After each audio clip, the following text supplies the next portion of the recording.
Hola, soy César Augusto Carballo, profesor de Derecho Colectivo del Trabajo en la Universidad Católica Andrés Bello.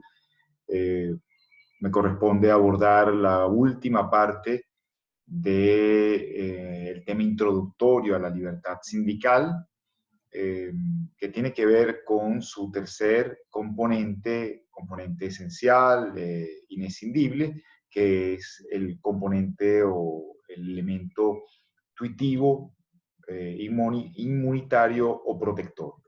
Ya en la clase anterior avancé sobre este tema, refiriéndome a los tres espectros que contempla o que desarrolla, en particular mecanismos de carácter preventivo, reparatorio y sancionatorio. En la sesión anterior tuve la oportunidad de desarrollar brevemente lo que refiere a este primer ámbito, que son los mecanismos contemplados en nuestro ordenamiento jurídico para prevenir conductas antisindicales.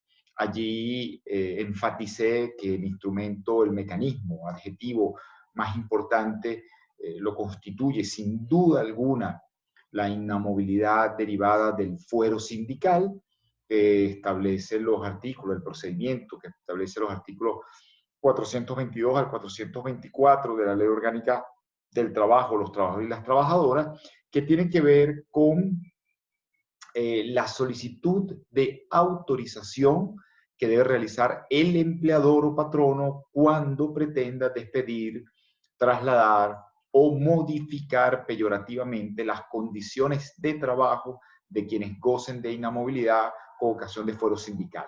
Decía en la clase anterior que lo que nació como un privilegio solo para dirigentes sindicales, a partir del año 2002 ha venido extendiéndose como regla general de estabilidad en el país, de tal manera que todos los trabajadores en Venezuela gozan hoy día de inamovilidad con escasísimas y marginales excepciones. Por ejemplo, los trabajadores de dirección, trabajadores con menos de 30 días de antigüedad, los trabajadores ocasionales. Pero el resto, la mayoría, la inmensa mayoría de los trabajadores venezolanos gozan de inamovilidad. Es por eso que este privilegio que se insertó en nuestro ordenamiento jurídico, pensado para facilitar, garantizar, propiciar el ejercicio de la libertad sindical, hoy en día se ha convertido en un régimen general y por lo tanto no connota este elemento excepcional o privilegiado. Pero en todo caso, vimos en la clase anterior que eh, revestía carácter preventivo, toda vez que no importa la falta o la circunstancia que lo justifique, el empleador antes, previamente a extinguir el vínculo laboral o modificarlo, sea por alteración de condiciones o bien sea por transferencia, tiene necesariamente que recabar una autorización de la autoridad administrativa, del inspector del trabajo competente en razón del territorio. Si no lo recaba, decía en la clase anterior, entonces ese despido, esa modificación o ese traslado deviene nulo y por ende el trabajador afectado tiene derecho a recabar la restitución de la situación jurídica infringida a través de un procedimiento que es el que me voy a referir de inmediato, que es el procedimiento restitutorio. El otro elemento o mecanismo adjetivo en materia de prevención que señalé como absolutamente excepcional era el amparo constitucional en caso de amenaza de violación de la libertad sindical, que solo opera cuando no exista otro mecanismo eficaz que permita efectivamente al trabajador afectado o a la organización sindical afectada eh, prevenir, evitar esta lesión a sus derechos derivados de libertad sindical. En esta clase, en esta sesión, voy a concluir entonces el componente tuitivo, abarcando lo que se refiere ya no a la prevención, sino a la restitución de la situación jurídica infringida o reparación de la lesión infligida a la libertad sindical y unas notas brevísimas sobre la sanción a las conductas o contra las conductas antisindicales. En materia de reparación, como ya lo he señalado en diversas ocasiones, está la contracara del procedimiento autorizatorio en caso de inamovilidad por fuero sindical. Venía diciendo, si un trabajador goza de inamovilidad por fuero sindical, no puede ser despedido, trasladado ni alterado sus condiciones peyorativamente sin autorización previa. ¿Qué pasa si el empleador, a pesar de este deber, procede a despedir, a trasladar o a desmejorar sin autorización?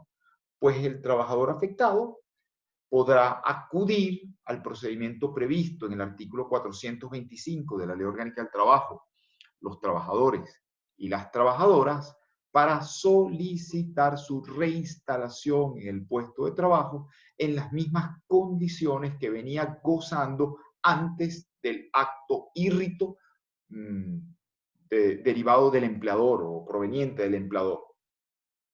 En este caso, el procedimiento está concentrado en este único artículo al cual me refería, el 425. Ocurre lo mismo que con el procedimiento autorizatorio. El trabajador afectado debe incoar esta solicitud ante el inspector del trabajo competente dentro de los 30 días siguientes al despido, al traslado o a la desmejora. Si no lo hace, entonces opera caducidad y no podrá entonces solicitar esa reinstalación. Quedan a salvo sus derechos para reclamar indemnizaciones, prestaciones adeudadas, pero no la reinstalación al puesto de trabajo. Ya adelanté, es ante el inspector del trabajo competente por razón del territorio en el lugar donde se desenvuelve la prestación del servicio. En este caso, la legislación del año 2012 prevé un procedimiento sumario, monitorio, donde con solo presentar elementos indiciarios de la relación de trabajo y de su extinción, modificación o traslado del trabajador, ya el inspector del trabajo inaudita alteran parte, es decir, sin escuchar al empleador, sin haber notificado aún al empleador, puede, si a ello lo conducen los indicios que le son presentados por el solicitante, puede ordenar cautelarmente la reinstalación. De tal manera que, repito, el trabajador presenta ante el inspector del trabajo su solicitud de reinstalación, promueve indicios, elementos indiciarios, o por lo menos indiciarios, de que efectivamente existe relación laboral y que ha sido víctima de un despido, un traslado, una desmejora, y con esos elementos el inspector puede declarar cautelarmente la reinstalación. En consecuencia, el próximo paso, la próxima fase, es la ejecución de esa orden de reinstalación cautelar. Es allí, en el momento de la ejecución, el único momento, el único acto en el cual el empleador puede ejercer sus excepciones o defensas. Entonces, una vez, según lo dispone el artículo 425, una vez que el inspector se traslada al centro de trabajo donde prestaba servicio el trabajador amparado, si fuera el caso, o a la sede, a la sede patronal, si, por ejemplo, se tratara de un teletrabajador, notifica en ese momento de la orden cautelar de reinstalación al empleador, y es allí donde el empleador debe alegar y probar lo que estime conveniente para enervar ese reenganche. Aquí me detengo brevísimamente. Les pediría que revisen el artículo 425 de la Ley Orgánica del Trabajo para llamar la atención de que la literalidad de este artículo pareciera estrechar excesivamente las opciones patronales de defensa. Dice o establece el 425 en su numeral cuarto. Dice, el patrono o su representante podrá en su defensa presentar alegatos y documentos pertinentes. En la búsqueda de la verdad, el funcionario deberá ordenar en el sitio y en el mismo acto cualquier prueba, investigación o examen que considere procedente, así como interrogar a cualquier trabajador o revisar libros, registros u otros documentos. En caso de ausencia o negativa del patrono o de sus representantes a comparecer en este acto, se dará por válida la declaración del trabajador y por lo tanto se ratifica la orden cautelar de reinstalación y el funcionario dejará constancia de todo ello. En el numeral 5, si el patrono o patrona o sus representantes impiden o obstaculizan la ejecución de esta orden, el funcionario podrá hacerse acompañar de funcionarios policiales. Si el patrono persiste en el desacato, numeral 6, para obstaculizar la orden de reenganche y restitución, se considera que incurre en flagrancia y por tanto serán puestos a la orden del Ministerio, del Ministerio Público para su presentación ante la autoridad judicial correspondiente. Numeral 7. Cuando durante el acto no fuese posible comprobar la existencia de la relación de trabajo alegada por el solicitante, el funcionario del trabajo, es decir, el inspector o el funcionario de la Inspectoría del Trabajo, informará a ambas partes el inicio de una articulación probatoria. Entonces, fíjense, en la lógica de la norma que acabo de leer y que les pido que ustedes relean detenidamente, se dicta una orden cautelar de reinstalación del trabajador, se traslada el funcionario y el trabajador al centro de trabajo para ejecutar esa orden cautelar, esa orden de reinstalación dictada inaudita parte, y es en ese momento donde el empleador puede, o el presunto empleador, puede ejercer sus defensas. El artículo 425, el numeral 7, da a entender que solo cuando no fuese posible comprobar la existencia de una relación laboral, entonces se suspende la ejecución y se abre una articulación a pruebas.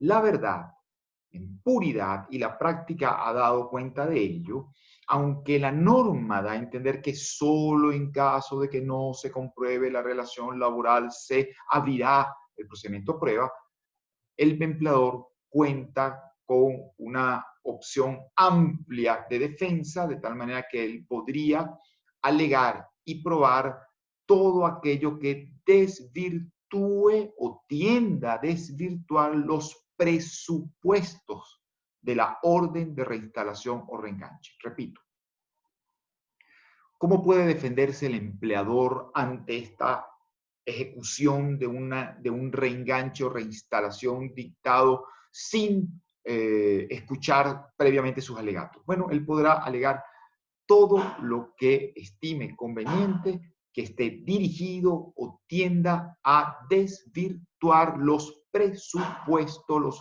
fundamentos de esa orden de reinstalación. Dentro de ese espectro, es verdad, el empleador puede negar la existencia de una relación laboral. Le puede decir, yo no estaba vinculado a este sujeto por un contrato de trabajo o por una relación de trabajo, sino por un contrato de servicios profesionales. Presenta el documento respectivo y en ese caso el inspector del trabajo tendrá que abrir a pruebas para determinar si procede o no el reenganche.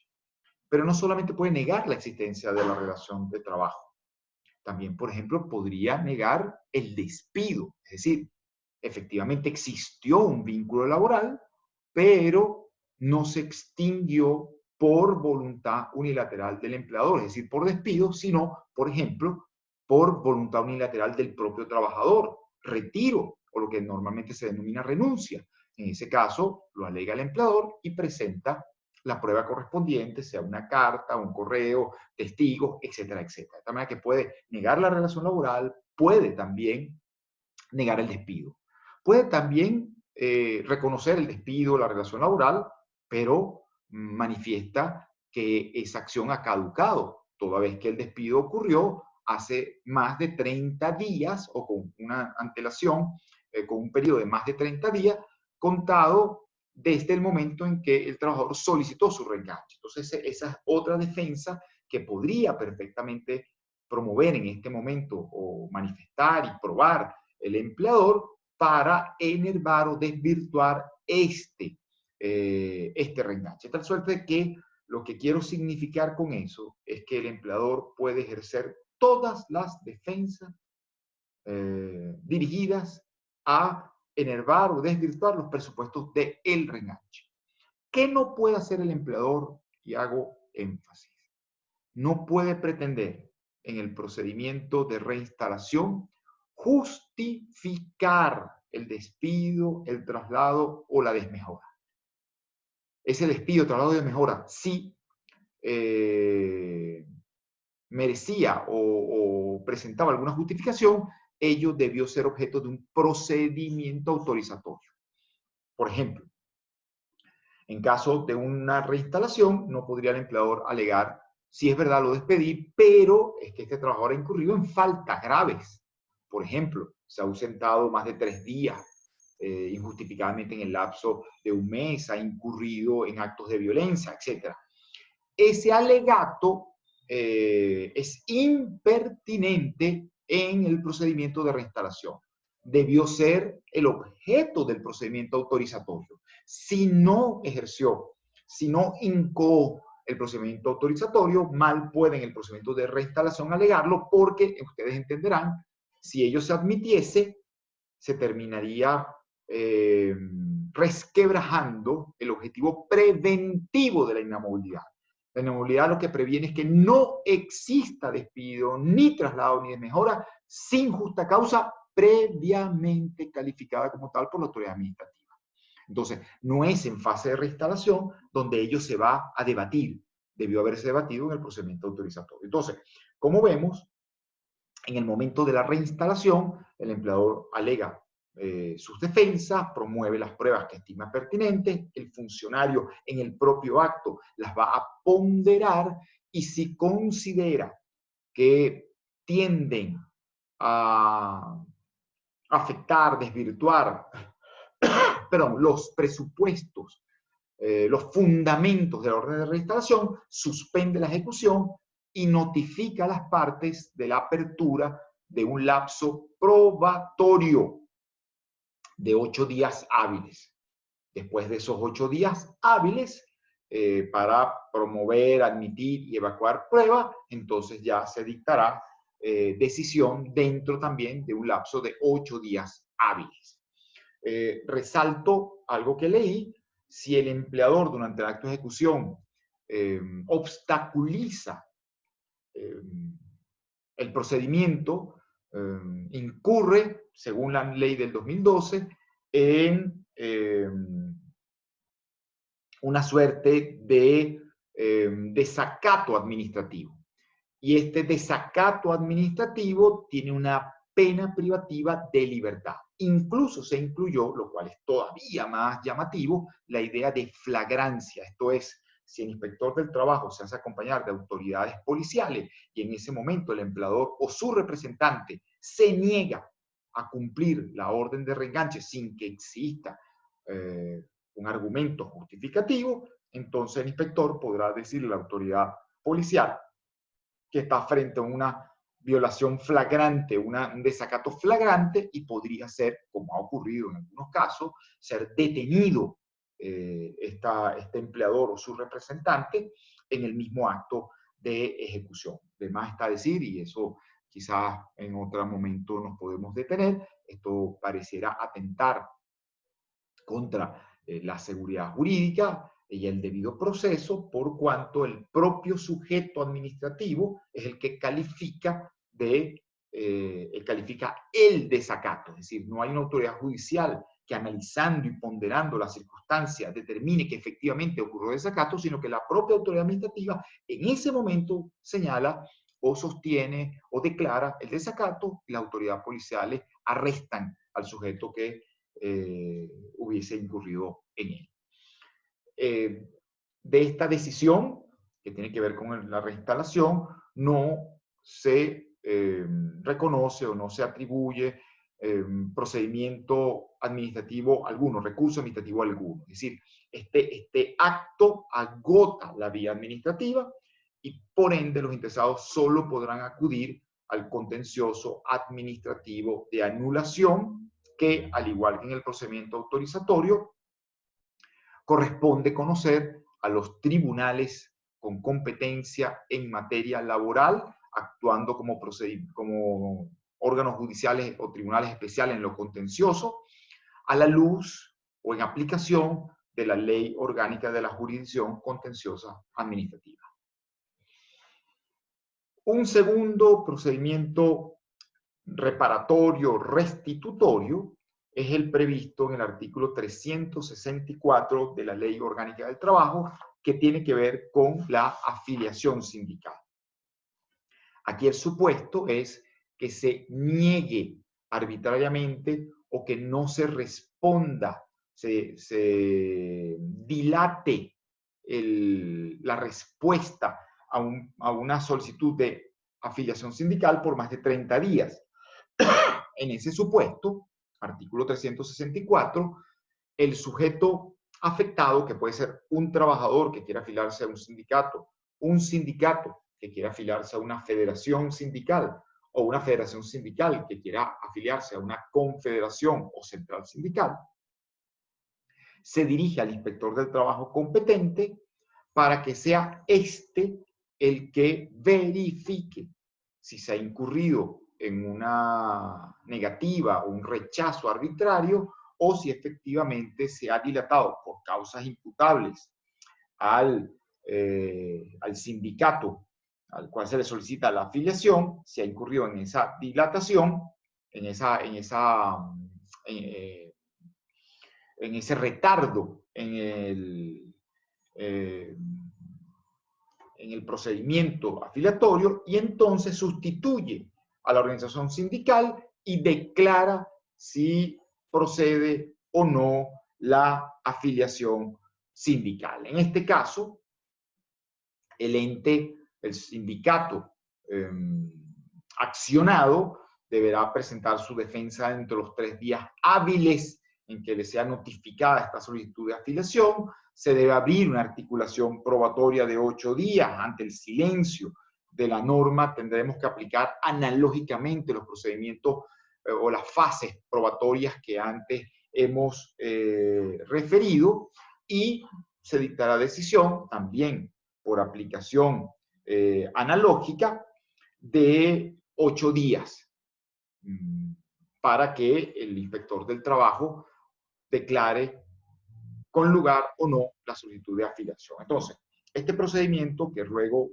revisen en el artículo 364, es un procedimiento muy simple, pero omite la opción, la fase probatoria, y puede ser esencial para alcanzar la verdad y dictar una decisión justa, que los hechos alegados por los interesados, por los sujetos involucrados en el procedimiento, sean objeto de prueba, caso en el cual lo que sostengo es que debería aplicarse analógicamente lo dispuesto en los artículos, en el artículo, por ejemplo, 425, donde se abre un procedimiento probatorio, una fase probatoria de 8 días hábiles y luego una decisión de la autoridad administrativa dentro de los 8 días hábiles siguientes.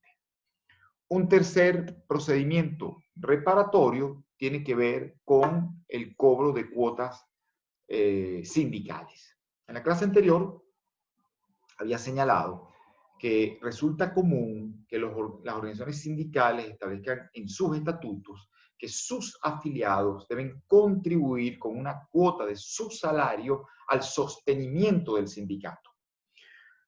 De tal manera que los afiliados que así lo acepten, que se afilien al sindicato y además acepten formalmente cotizar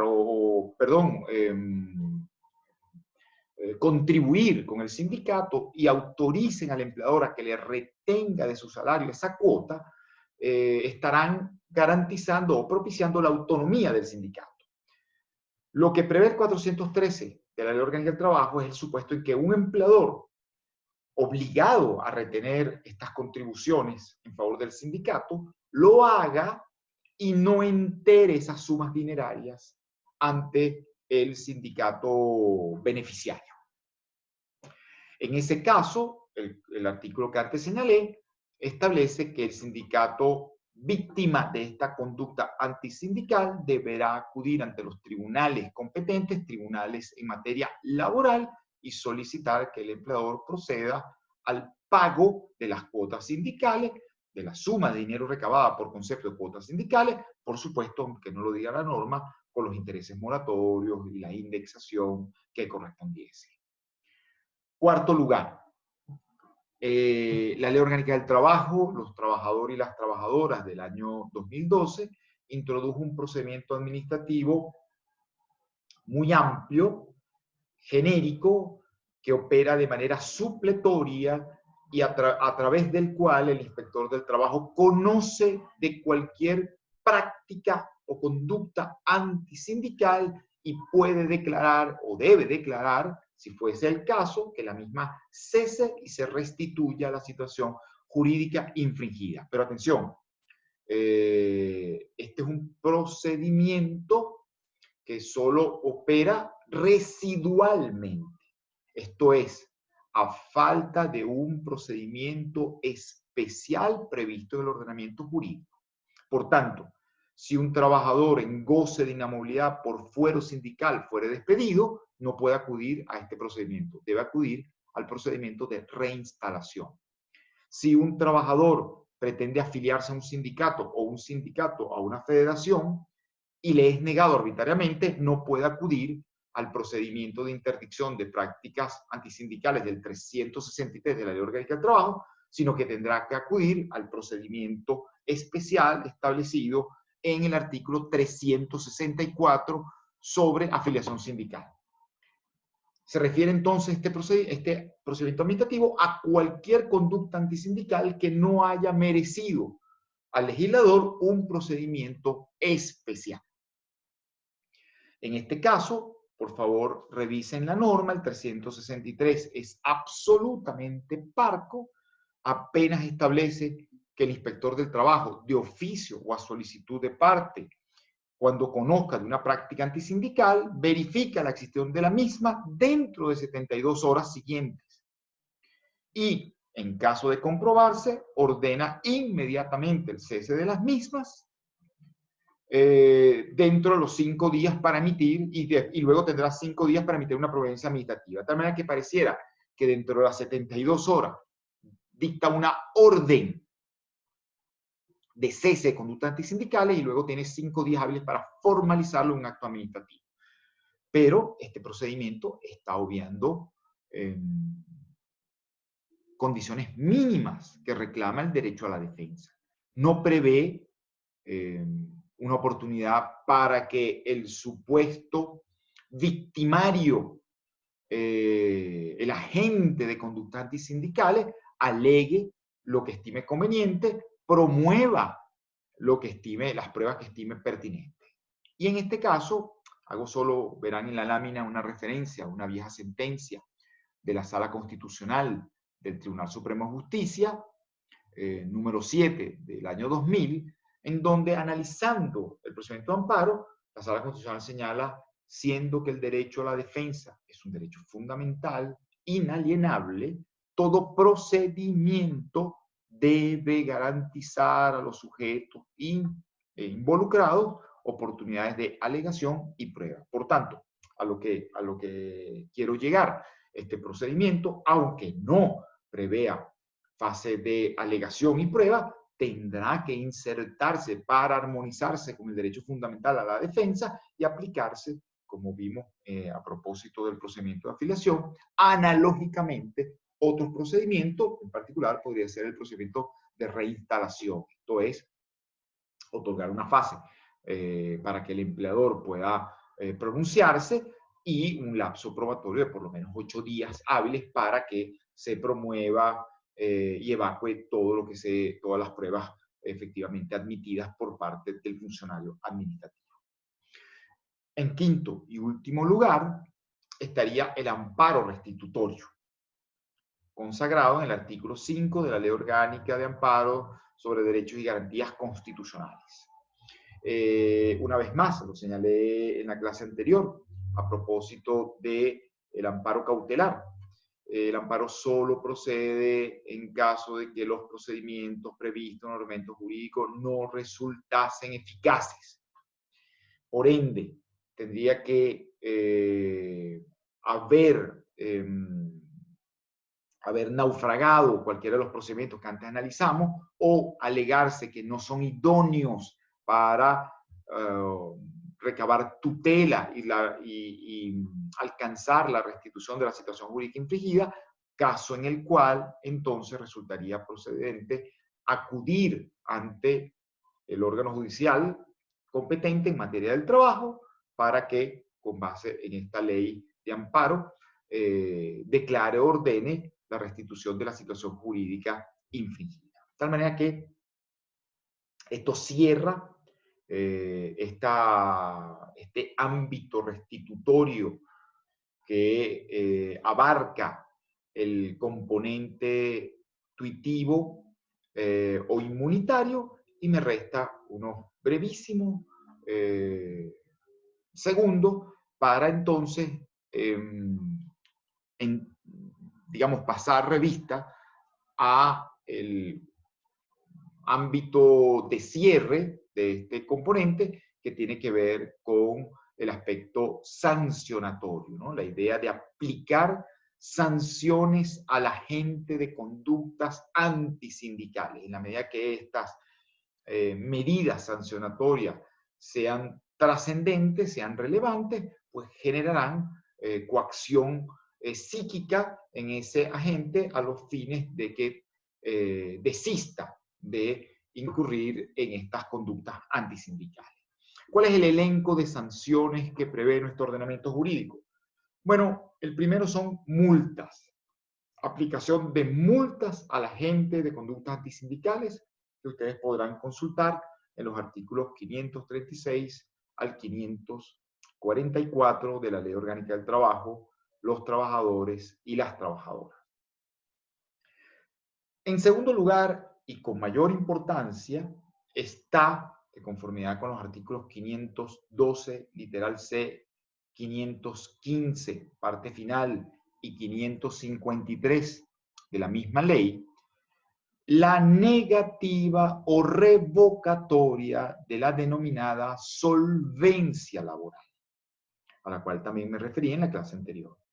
La solvencia laboral es, en términos simples, una suerte de constancia o declaración de que el empleador cumple con sus deberes fundamentales. Y esa declaratoria, esa certificación, esa constancia le va a permitir contratar con el Estado, obtener beneficios o privilegios, créditos, etc. Si le es negada o revocada, este empleador entonces va a quedar fuera de los sistemas promocionales, garantistas que pudiera estar ofreciendo en un momento determinado el Ejecutivo Nacional. De tal manera que es una medida que puede ser muy relevante o muy trascendente, que por razones de antisindicalidad se le revoque o se le niegue la solvencia laboral. No es el momento para detenerme en esto. La estructura, lamentablemente, de la legislación en esta materia le atribuye una discrecionalidad absoluta al ente administrativo que transgrede, que afecta, que lesiona frontalmente el debido proceso y el derecho a la defensa. Pero eso es un tema que tiene que ver más con el diseño del procedimiento y las garantías para los empleadores que con la idea de una sanción de entidad que pueda disuadir al patrono de incurrir en estas conductas antisindicales. Y finalmente, un tercer orden de sanciones son aquellas que producen o están dirigidas a privar de libertad a la gente de conductas antisindicales. Esa privación de libertad, como también lo he mencionado, se puede derivar bien sea de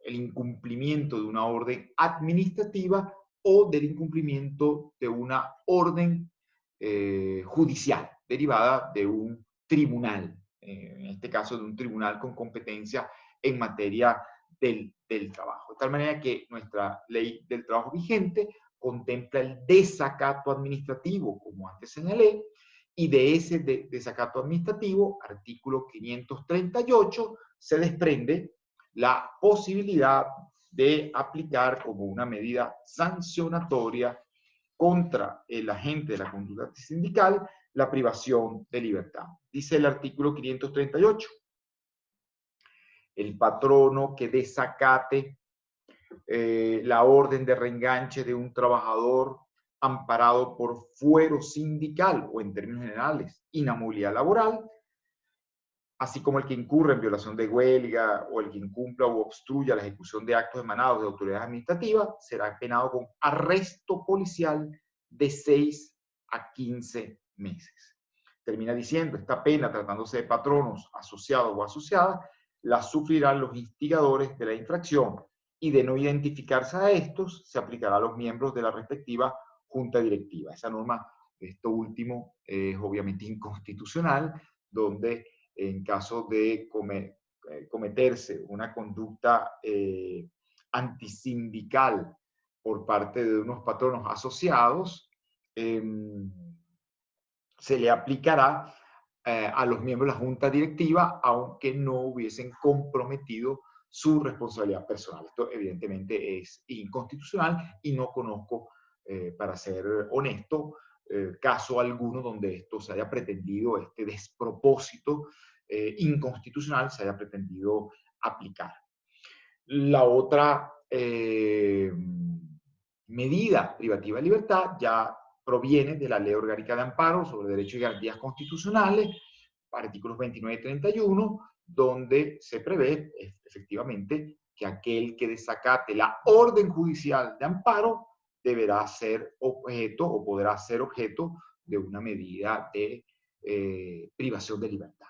De tal manera que con esto termino, estaríamos concluyendo una introducción a la libertad, a la idea de libertad sindical, a su noción o concepto, sus componentes esenciales e inescindibles, funcional, organizativo e inmunitario, y a un desarrollo de los aspectos centrales que cada uno de estos componentes a su vez abraza o abarca, de tal manera que ya en las próximas sesiones ya entraríamos con más detalles a analizar el régimen de los sindicatos en la legislación del trabajo, donde vamos a aplicar todos estos principios de libertad sindical que hemos venido desarrollando. Muchísimas gracias y trataré de compartir de inmediato estas láminas para facilitar el estudio. Muchísimas gracias.